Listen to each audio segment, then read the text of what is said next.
Yesterday I didn't tell the story for whatever reason it is, so I'll tell the story now. This is about France because we're talking about France.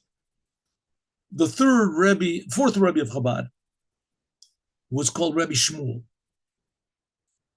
Every moment of his life, of his day, was tremendously valuable and precious. He lived until, what is it, 47 years old, 46 years old. He passed away. The least of any of the Rebbe's. In a lot of ways, he was the most mysterious of all of them. Did amazing miracles. He had, anyway. And one day, suddenly, he noticed, like as I say, every moment of his life was precious, measured. Every moment.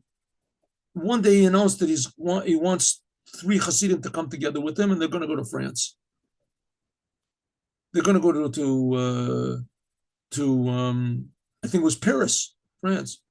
In any case, they went. I don't know if they went by wagon or they went by train, but it was a long ride, and they finally got there. And they went. He ordered that they go to the most expensive hotel, or one particular very expensive hotel, and he went into the lobby and he ordered the most expensive room. And they said that they didn't have the most expensive room, but they had a room that was next to them. Now, this is very expensive. They had a room that was right next to it on the first floor. So we went to this very special, what is it, palatial room. Instead of being the king's room or the royal room, we went to the presidential room, whatever it is. And he went there with his four people that came with him. And he said, okay, now I'm going to go to the casino. Now they had in the casino, you know what a casino is?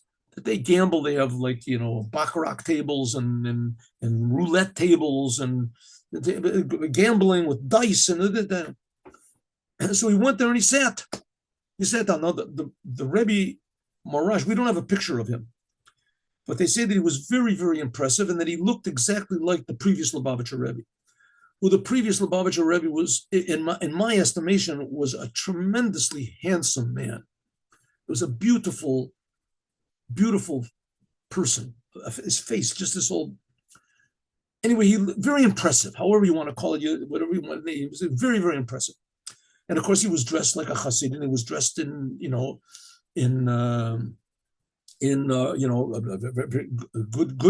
good clothes, Rebbe clothes. In Chabad, they don't dress up like colorfully and things like that. But he was, and he sat, and he sat, and he was watching. I guess there must have been they didn't mind if he was sitting there.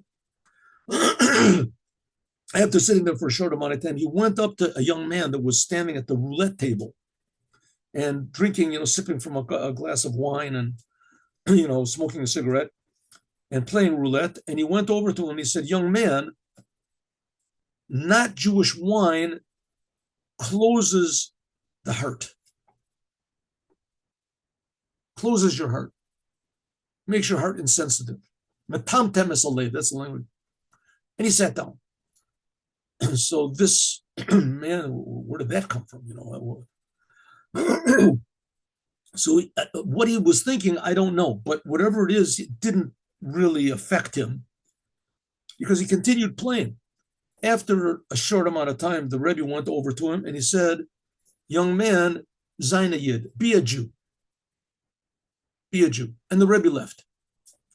This really shook this young man up. He was Jewish. And he started asking around, who was that? Nobody knew. No one had any idea. He went to the doorman. Who is that? He said, I don't know. But he took the second most expensive room in the whole hotel. It's over there. So the young man went over to and it says, that the Rebbe, when he left the room, so he left the room, so he was so emotionally drained by the whole thing that he sat down in a chair. There was a chair there, and he just sat down to rest.